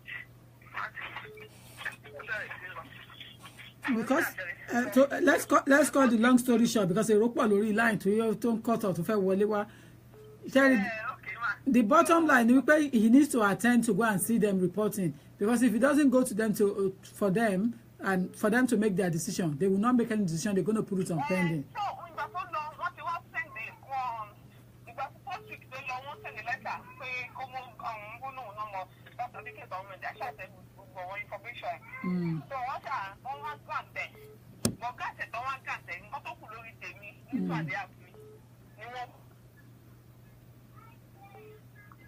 Wọ́n ṣe kí ni mò ń gbọ́. nǹkan tó kù ní lórí tèmi tí àǹdí àtèmi ni wọ́n gà tẹ̀. nítorí tèmi jẹ kò ní kọ́ ó kú bí 2 months láti tó tó expire so 2 months yẹn náà lọ fún òun náà. so a máa jọ pé wọlé so mo wá wò pé ṣé wọn dábàá pé wọlé kí ṣé wọn lè tún ní àwọn òfin wa mọ́. Let me advise you properly. When you have time, book appointment, come to office. Me gbọ́ ìdajì scenario yẹn dáadáa. Do you understand? Okay, the scenario is a bit long, so it makes it difficult to advise on. But when you have time, please come to the office and come and see me on consultation. The office open from 9:30, so you need to book appointment in advance. Okay, ma. Yeah. Okay, ma. Office number, come on. It's on 0208. 309 okay 8808. 8808. Yeah. Okay, ma. All right, thank you. Yeah, sure, ma. Yeah, bye. Okay, ma. 309. Hello. 8808. There is so much immigration issue out there that you just have to get it right. You just have to know. You just have to get it right and know what you are doing. If she was granted 5 years asylum, then that is when she can get it for free. But if she was not granted 5 years, if her asylum is not accepted, she cannot get it. So she has to get it right. Some people will say they are on asylum, but if they are not given 5 years and accepted them as asylum seekers, they're not going to get the application for free. But if her application was accepted on asylum and she was granted that 5 years based on asylum as a refugee, then she will get her settlement for free. She doesn't have to pay on the application. There is a special application that she needs to use. So we need to get it right so that you don't complicate matters. You understand? If her application is on asylum, then she can get it right. But if it's not on asylum, she can't get it right. So the question there is that, was she granted 5 years under asylum? If she was not granted 5 years under asylum, it's going to be complicated. So I don't want her to just go and raise hope, and then at the end of the day, she run out of visa. I think she needs to get advice properly. You see, questions of this type, You cannot get everything for free. Question of situation of that type, she's supposed to come to the office and come and get consultation. If she comes to the office and get consultation, then I'll be able to know whether she was granted that 5 years under asylum. And then I can say, yes, your application is free, and this is the type of application you will need when you are ready. But the situation is that she claimed asylum. She was granted, but was she granted that 5 years? Because there are many of my clients that were granted, but they were not granted 5 years. They were granted 2.5 years. Some were granted 3 years. That means that the application was not accepted under 5 years refugee thing. So therefore, application cannot be free. So you need to get it right and understand it. She said she claimed asylum, but was she granted 5 years under asylum? She claimed asylum, but she could be granted 2.5 years or 3 years. So I know what I'm saying. Hello? Ekaleo. Thank you.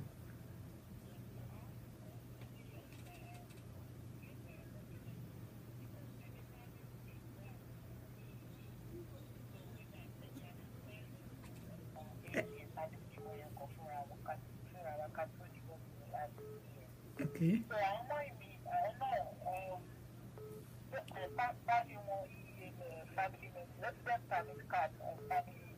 Mm-hmm.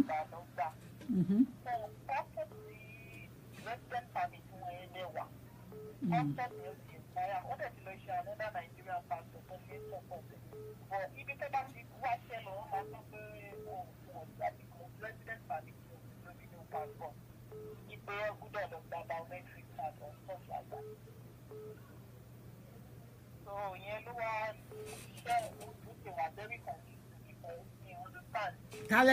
Tálẹ́ni yìí tó ní residence yẹn lọ́wọ́ because wọ́n ti ṣe residence card.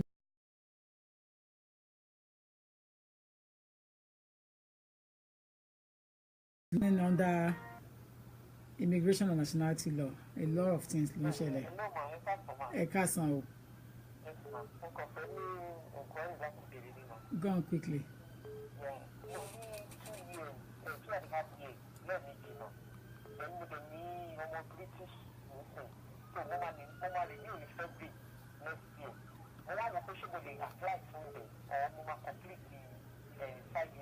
Kí lẹ́yìn ní lọ́wọ́ nísẹ̀yìn?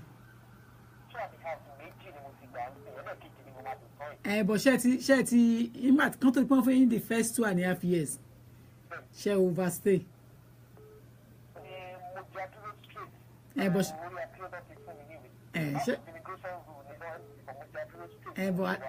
But ṣé àdúró yẹn gbà tẹ so ní visa kankan before you were granted that 2.5 years?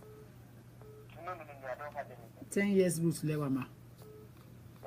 Okay. Okay. All right. Okay, dear. All right, bye. Hello. Hello. Ẹ kúrọ̀lẹ́ o. Yes, ma'am. Ẹ jọ̀ọ́, nǹkan tí mo fẹ́ béèrè,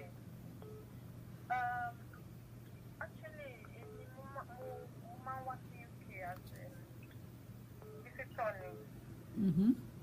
So, mo ní boyfriend ní bíbáyìí, a fẹ́ marry. But last time, I was actually planning our wedding. Then one little so we shot by British man. This submitted to her now. Okay, mo ń bọ̀.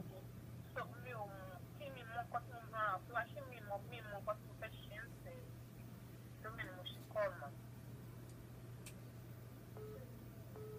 You have a partner or a husband? Which one? Partner ni Ṣé jọ ń gbé papọ̀ ni? Just give me at the moment. I don't be telling him. Bẹ́ẹ̀ ẹ̀dẹ̀ tí ẹ lóyún fún ó dẹ̀ ọmọ yẹn òun ló lọ mọ́. Ṣé ti gba British passport fọ́mọ yẹn? Ẹ jẹ́ kó gbà fún báyìí pé òun ló lọ mọ́ ẹ jẹ́ kó gba ìwé fọ́mọ yẹn. Ẹ jẹ́ kó gbàwé fọ́mọ yẹn tó bá fi gbàwé fọ́mọ yẹn you can apply under your child. Kó gba passport fọ́mọ yẹn. Bẹ́ẹ̀ ni. Are parents of a child in the UK now? apply for it. That's why you need to come for consultation. Don't even make attempts on your own. Okay, ma. Mo ṣe share mi o se mo pa program mi tele mo share mi lórí Facebook something mi o mo ko pa yo ma bet yin mo. I don't know how can I meet you, ma. You got this number. Once you have this number, you have me. Okay, I can arrange to book an appointment. That's it. This number will always be in the office with secretary or with me or someone else. And now that is, you can book appointment through this number or through office landline. Okay, ma. I'll ring to book an appointment. Okay. Okay, ma. Thank you, ma. You're most welcome. Yes, ma. Bye. Bye there. Hello. Hello, ma. Yeah. Hello, ma. Ekale, ma. Ekale o. Ekale, ma. Ejo, ma. Ma fẹ́ bi ní question kan, ma. Go on. Mo ní 5 years. British, ọmọ mi ní British pay. Wọ́n gbà tó máa fún mi 5 years ni wọ́n fún mi lórí derivative àbí derivative card àbí nǹkan kan ni wọ́n fi fún mi, ma. Mo wá fẹ́ ní ṣé ẹni tó bá expire ṣé mo lè apply fún definite, ma. Mi gbọ́ o. Mo ní ọmọ British, ma. Ó ní British passport. Okay. Bàbá fún mi ní ìdí ló ń bí ẹ̀ wọ́n fún mi ní 5 years. Wọ́n ń pè ní derivative card àbí derivative card. Derivative. Card bẹ́ẹ̀ ni, ma. Ṣé tó bá expire, ma, kí ni mo lè gbà, ma? Ṣé 5 years náà fún yín? 5 years lọ fún mi, ma. But are you aware that you cannot turn it to settlement? If I were you, I'll go and move it to two parents of a child in the UK. I'm applying under British. If I were you, I would change it. Okay, ma. Okay. But not now. Not now.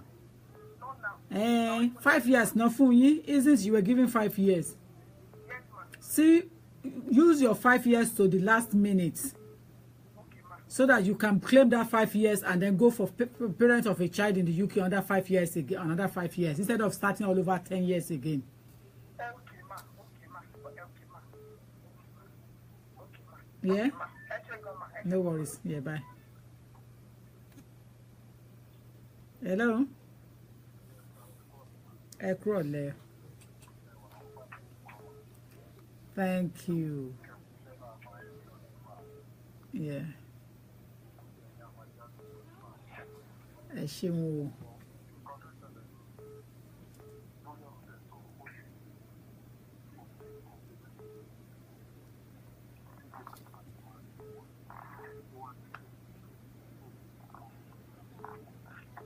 Ó ṣe kí ni?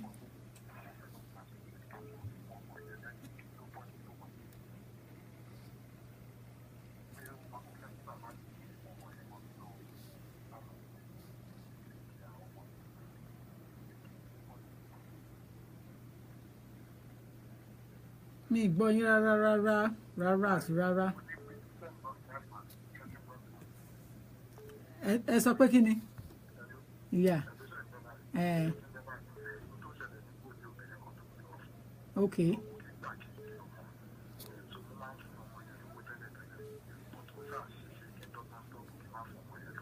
Okay.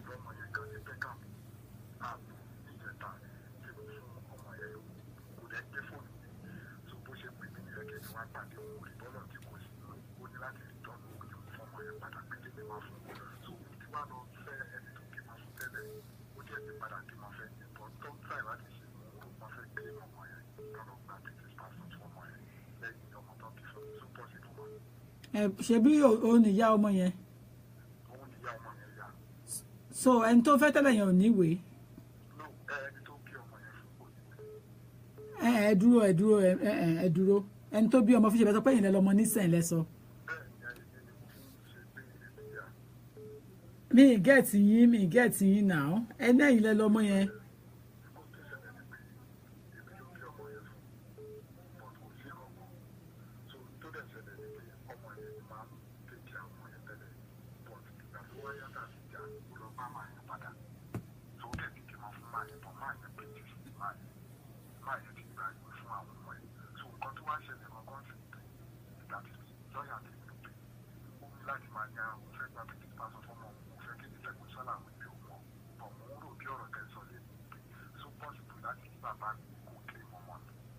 Because ẹni tó jọ ń gbélé nìyẹn, isn't it?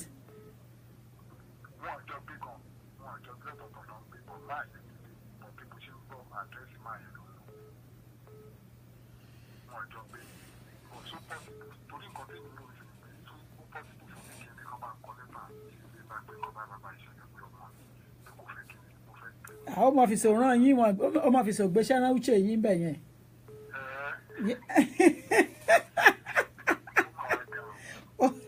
Ẹ ti understand, ó mọ̀ fi sògbéṣẹ́ rán yín bẹ̀ yẹn. Ẹ wo jàre.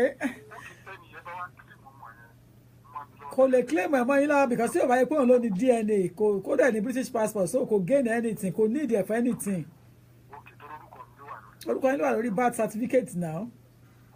Ẹ̀nà wọn lè lò wọn níyẹn ò lè lò tó bá gba passport fọmọ yín gan ó pé yín ni so yẹ kẹ́jẹ́ ká gba passport fún ni. That is the only way to establish that your son is a British citizen. Yes now so ẹ jẹ́ kó gba British passport fún ó fi pé ẹ̀yin ni. You just have to keep an eye on it and monitor their progress. Yes now if it's your child it's your child. Ayé ọ̀lẹ náà ń gbà wọn kì í gbọ́ ọmọ ọ̀lẹ náà.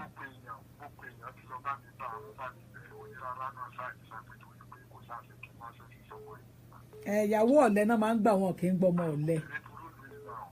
Obìnrin burú ẹyẹ ọkùnrin gan ẹ̀ bó ògiri. Ó ṣe kí ni? Ẹ̀yẹn ò bá ta ẹ̀dẹ̀ lóbìnrin burú ṣáyẹn ọkùnrin gan ò bó ògiri.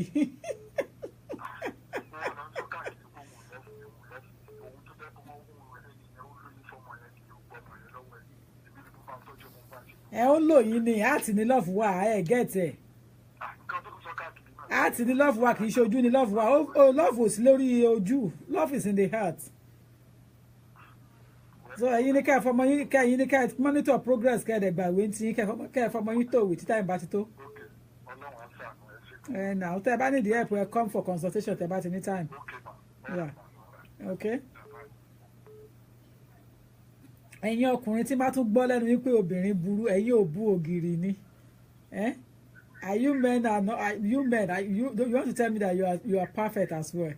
Every time ẹ máa sọ fún mi obìnrin burú ẹ̀yin náà ńkọ́ you know the meaning of irú and ògiri. Tóbìnrin bá burú ẹ̀yin ọkùnrin náà bú ògiri. So kẹ́kú jọ pé papọ̀ kọ́ ẹ wọlé tó máa ṣiṣẹ́ jù ní ọbẹ̀ ń bẹ́.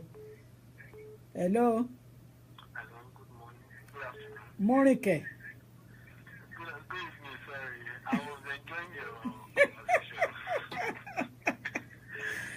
Ṣe ní wọ́n enjoy ìwà tó ní pé sọkúsọ lẹ́yìn ọkùnrin a máa sọ ń gbà mí ẹ máa bú obìnrin. Young man are you not a man young man every one of you ẹ máa bú obìnrin. Àsọ pé àwọn ọmọbìnrin yẹn náà àsọ pé wọ́n lo tablet wọn déédéé o ṣùgbọ́n ẹ̀yin ọkùnrin gan ẹ̀ kí n lo paracetamol ti yín gan. All right go on then go on. Thank you very much. Actually, I have a situation on hand. I'm currently on a student visa.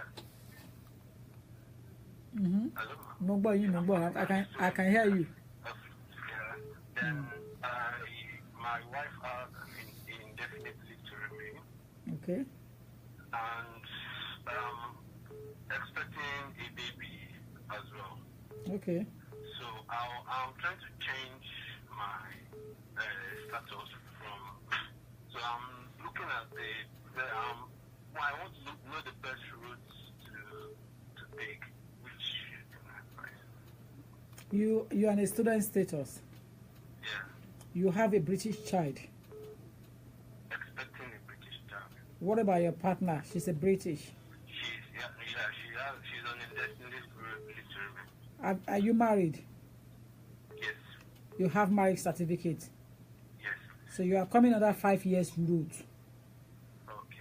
Yeah, that's one. Listen to me, Dada. Listen. Okay.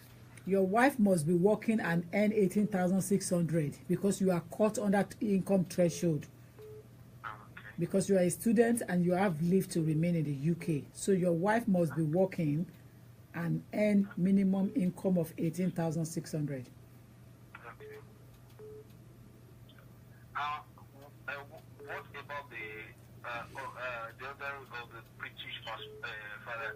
Since she can't because she's pregnant now, she can't earn up to that 18,000. Can we combine? Combined salary. What's your salary earning? Yeah, she's not up to 18,000, but I am like between 7 and 8,000. We're thinking, can we combine both? If you're combining it, you won't meet the requirement. Okay. Yeah.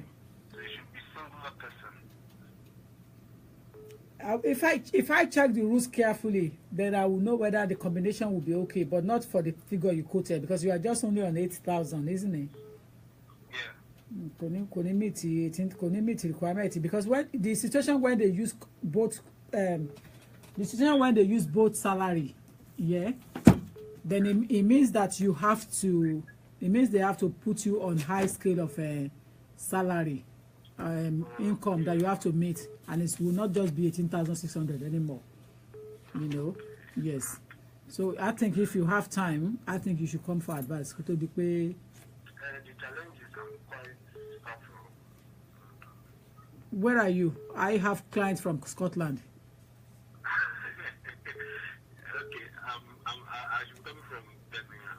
Yeah, Birmingham is just in the land. People come from Birmingham from everywhere. What do you want to talk about? People come from Cardiff, from Wales, from Scotland to see me. Yeah. Alternative, you can just do a postal order for consultation and then do telephone consultation. Because I think you. I was thinking if I could have your email address. Correspondence. You can forward it to me, but I won't be able to look at it until consultation period. Because I have loads of consultations, loads of emails that I cannot deal with unless it's consultation.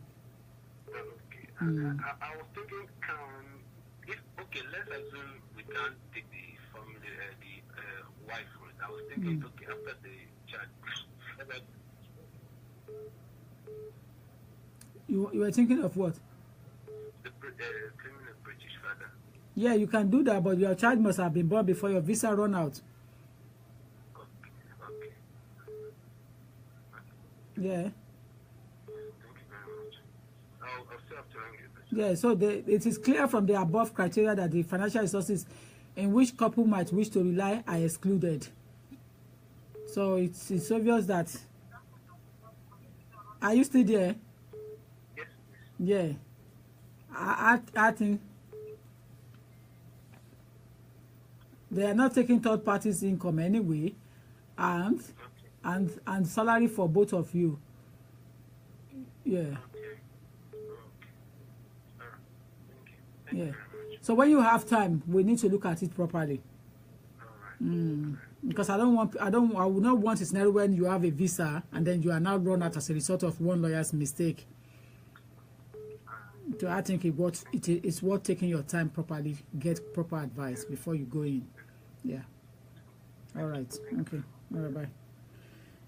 Hello. Hello. Hello there. Hi. Yes, ma'am. How are you today, ma'am? I'm very well, thank you. Yes, ma'am. Question on my name. Okay, go on. Money is a child, and she's 10 years, Mm-hmm. in that year, we're never married anyway, but I stayed together. So I got the 10 years through family roots. But the 5th year in Mungolo is going to expire in next year. Mm-hmm. So my worry now is with someone else. But married, but then Nigeria no one. So next year, Mumali actually linked to me. Then British passport will my fire.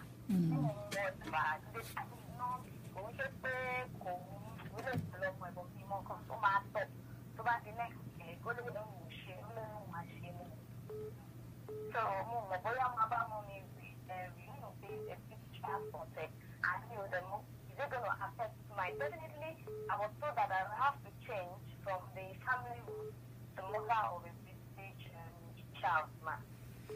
So initially when you were granted, were you granted under him? family with him and my daughter. Him and your daughter. So ẹ gbé papọ̀ dáadáa tẹ́lẹ̀. Home office might not look at your home office might not even look at your side. Somebody really strict pé gbé papọ̀ rí. They might not look at your side. If they got history that you have applied under him, tẹ́lẹ̀ o pé ti gbé papọ̀ o.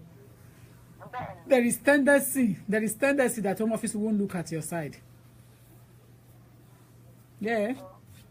So what you should be preparing yourself for now, in the event that he's not coming out to come and anyway, you said you are already in another relationship, isn't it?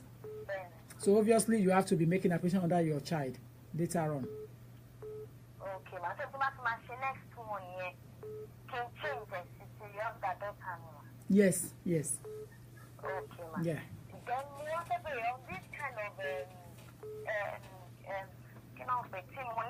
is it possible to bring my husband over? Share your relationship more on the one from Nigeria.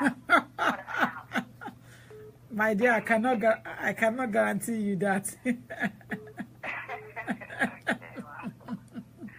Okay, I do not have a problem with mine and my daughter. At least that's the basic then when time is right, I'll be able to do for my daughter. Thank you so very much. You're most welcome.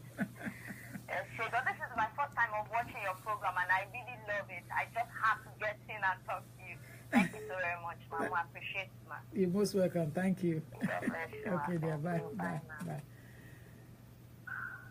Hello.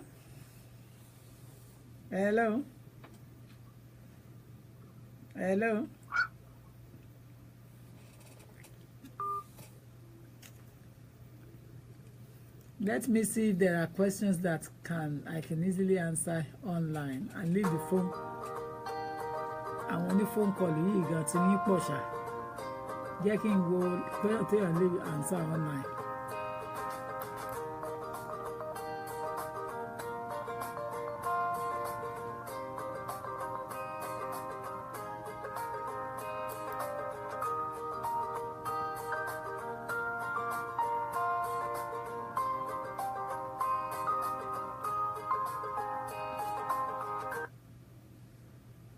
Hello. Hello. Hi, ma. Hello, dear. Hi. Yeah, you okay? Yeah, I'm fine. Yeah, not too bad. Great. My name is Abdul. I've got a question that I wanted to ask. Please. Okay. Yeah. Please, actually, I made an application on family life as a parent and partner. Yeah. Okay. That was in February. Okay. And after a month, I've got a letter saying to come for an interview. So, although I've already done my biometric. So, I went to the interview, and they said I should come to home office or something for interview. So I went there, and the immigration officer asked me a few questions. Mm-hmm. Although I'm over here, so she said because I am I need to come and start signing. You need to do what? To come and start signing, like Mm-hmm. vote or something. Mm-hmm. Till my decision comes out or something. So, Your what? my question is that normal to get like a letter like that just to ask you to come and sign on something? To do what? To come and sign, to start signing. If you don't go, it will affect your application of your outstanding application if you don't go to them. So I started going though, so I was And they have called you for an interview, yeah, and they now invite you to start reporting to them. yeah, well, yes, And you haven't got result from them, decision from them. No. It's not When a I went- it's not a when I good went one. to them- Sorry? It's not a good one for them. They invited you for an interview. After interview, the next thing you have is to be reporting. Yeah, Yeah. it's not a good one at all. No, it's not a good one at all. At all. Yeah, because that's what happened. Because when I applied and they told me I've applied 4 weeks and then I've got a letter from biometrics and I did the biometric 2 weeks later and then they called me. In the letter they said that you should come for an interview. So they just interviewed me about my partner and how I support myself and this thing. That's all they asked me. So after then, she told me because I'm an overstayer. Okay. So I have to start coming to sign before my decision comes out. So I did. The immigration officer, she said it's every week. I need to come every week. So when I went, the date she gave me, she asked me to go for someone to arrange. So they've arranged, and I went the first one. I went home with my child, and when I went with my child, the immigration officer said, "Is that your biological child?" I said, "Yes, of course." So she was wondering why am I coming for a signing or something. Although she didn't tell me that, but she was like kind of flabbergasted why I am here or something. So then she said, have I made any application? And I said yes. And she saw on the system I've got pending application. And she said, okay, that's fine. And then she gave me 5 weeks. She extended the distance 5 weeks. Although the immigration officer said to me every week, but when I went there, she changed it. So Carry that's on. the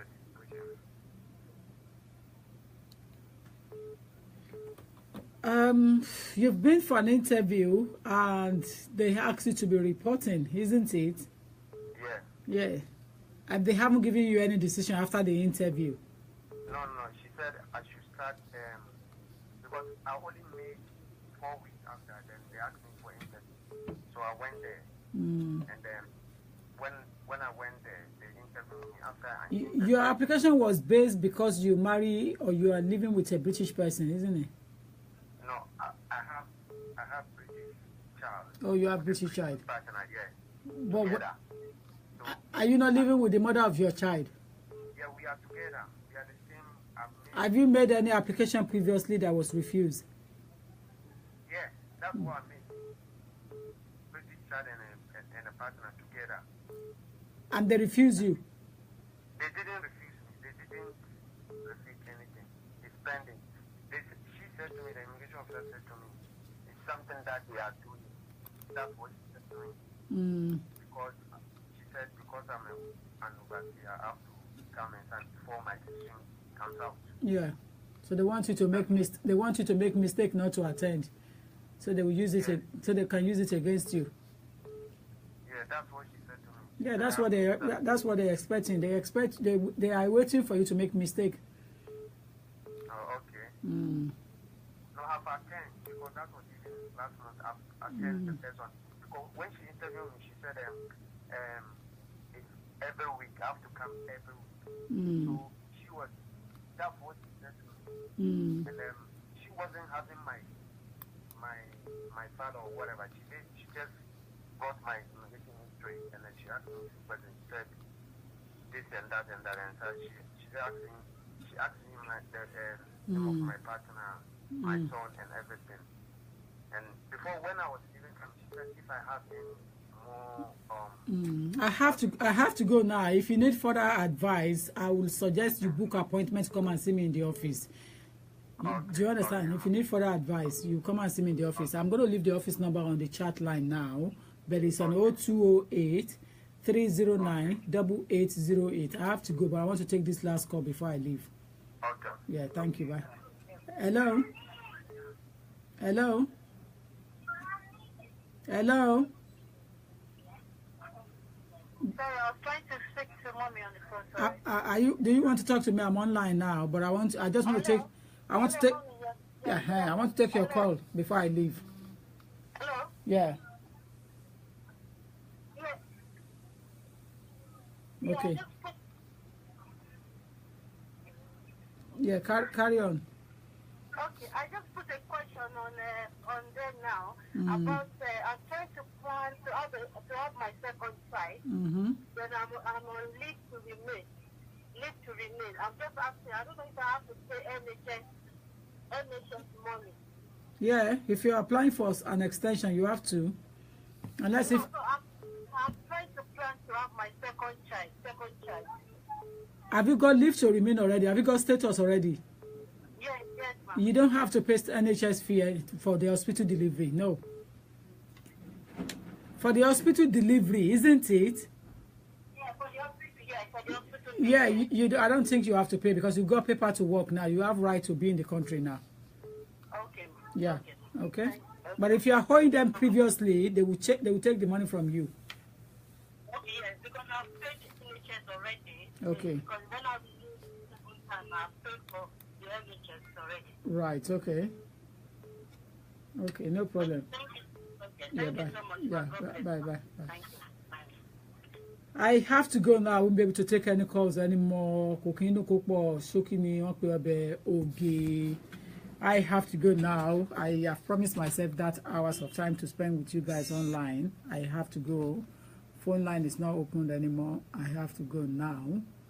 But before I leave, I want to leave you with my phone number to call on now, straight away, or to call on tomorrow, not today anymore. I want to leave you with the office, what is it called? Office number to call on, so that you,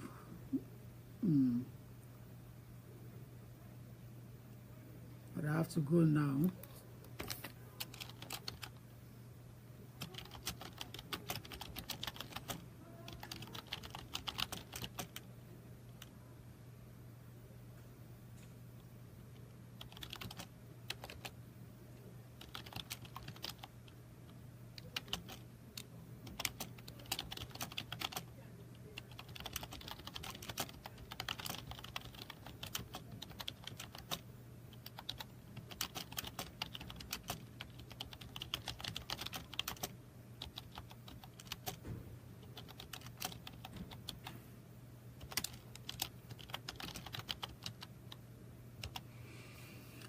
So, Kidun Kopo Shokini Obeoge, I want to highly appreciate you all. I want to thank you. I want to let you know that you're highly recognized. But I have to go now. I have to go home now. I have given more than enough time to answer questions and queries online. But I need to go now. I am highly grateful. And I remain humble. Thank you, everyone, for joining me on this chat line. I will always come on whenever there is an important information to discuss. Take care for now, and God bless you all. Thank you.